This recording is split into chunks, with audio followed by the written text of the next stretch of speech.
हाम्रो खराल ठुलाइको घर यही हो। यो फेरि लैना भुइँसेर हो भर्खर बिहाका भइसकेका छन् हो। हेरौँ न हो मही पखाले पनि छ कि यसो। एक माउ, दुई माउ, तीन माउ, चार माउ, जोडा 44, 4 माउ यता रहेछन्, जोडा राखा रहेछन्, यता गाई रहेछ। हो खँदाल ठुलै छन् कि छैन? कोही चाल चुल देखिँदैन, मान्छे कोही छैन। घुर्दा पसेर यसो खिर खानाका लागि 1-2 लिटर दुध किन्नै भए पनि दिन्छन् कि सोध्नु पर्यो हो। खिर खुवाउँछन् कि?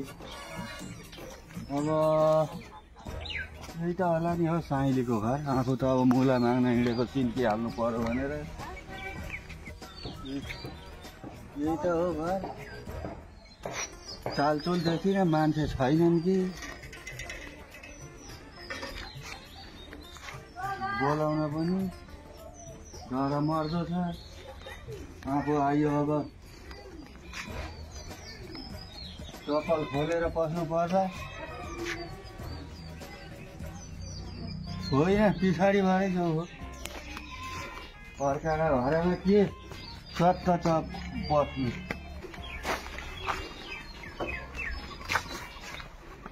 को छ हो घरमा? ए साइली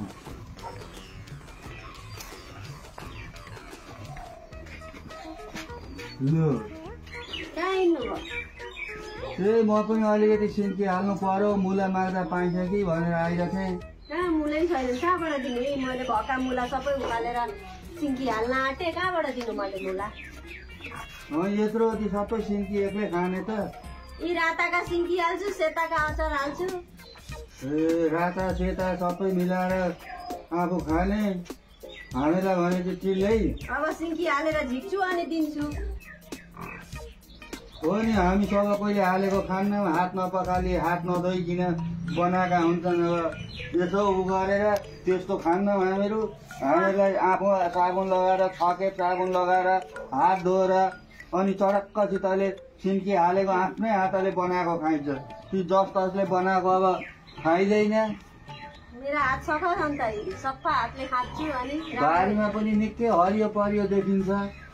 1-2 सब्जी खान राखेका छन्। बारीतिर यसो हेर्न पाइन्छ? पाइन्छ पाइन्छ, जानु हेरेर आउनु। अनि हेर्न मात्रै कि एउटा लिएर पनि आउन पाइन्छ? एउटा ल्याउनु नि, एउटा भन्दा बढी नल्याउनु। आफ्नै हातले उखालेर? आफ्नै हातले उखालेर ल्याउनु। लु मान्छे त चिपस छिन भनेको त अलिक दानी नै जस्तो लाग्यो हो। आफ्नै हातले उखालेर बारीबाट ल्याउनु भने अब के फलेको रहेछ? यसो हरियो परियो त निकै देखिन्छ। बाटोको यसैबाट हो कि? ए हो त हेर, कोपी यति मजाले फलाएको रहेछ। ओलकोपी रहेछ नि, यता ओलकोपी जस्तो देख्छु। ए सब्जीको त खाँचो रहेनछ हो। अब एउटा उखालेर ल्याउनु भने आज ठुलो कि छान्नु पर्यो नि।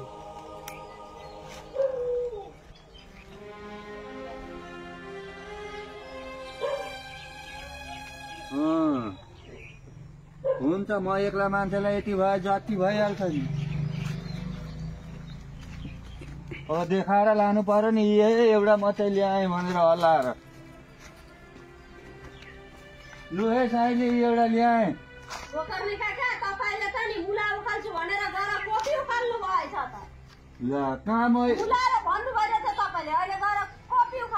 हेर मलाई अप्ठ्यारा पारेका। मैले कोपी एउटा सब्जी ल्याउन पाइन्छ भनेर सोधिकन गएको होइन।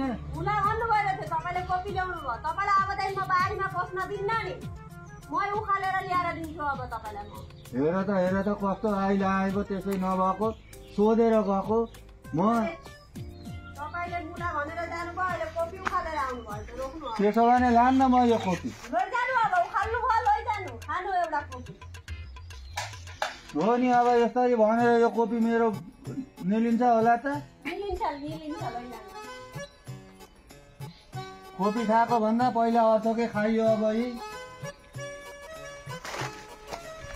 आउनु आउनु मेरा पनि बारीमा फल आँटे भर्खर रोपेको छु पुली अब आउँदो कार्तिकमा निक्लिन्छन् त्यो फुल्छन् त्यतिखेर लिएर आउनु अब 1 वर्ष पछाडि फुल्ने क्या कति रोप्नुभयो तपाईँ अब बिउनी त्यस्तै भेटियो हुन्छ घरमा दिनु नि आउँछु म लिनु यस्ता खुस्रेका कोपी फलाएका छन् धक्को साना तिना होइनन् भुटेर जाउँ कि त्यहाँ नाक्सा कुट्ने गरी कोपी भनेर सोधेर गएको त मुला उखाल्न गएको थियो भन्छ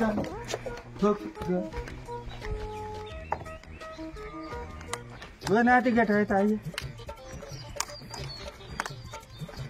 गाई छ तेरो यो गाईलाई हालिदिनु मेरो गाई गोरु छैनन् त कि अब यो कलिला चाहिँ म खान्छु हेर केटा यो चाहिँ तैँले लगाएर तेरो गाईलाई हाले कसले दिएको भन्दा के भन्छ मामा भन्छ मलाई हो दोकाने काका भन्नु लो जा गर यो पनि लैजा यो माटो चाहिँ फ्याँक्नु अनि धोरा दिनु गाईलाई के भन्छ यो के चाइना भाषा बोल्छ कि मसित बुझ्न गरी गाई नि छैनन् अघि भन्नुहोस् नि त गाई नि छैन भनेर हात आँखामा तेरो गाई नि छैनन् गर्दो रहेछ आफै लगाएर दिन्छु पल्ला गरेर मैला काकालाई अनि मुला मागेर सब बारीमा पसेँ नि कोपी देख्छ लोभ लाग्यो कोपी उखालेर ल्याउने अब भन्नु त परेन आफूले के छ जे होस् आजको छाक्ट तराइयो झन्डुट बनाएर पनि भोलिको त चिन्ता गरिहालिन्छ नि म गएँ अहिले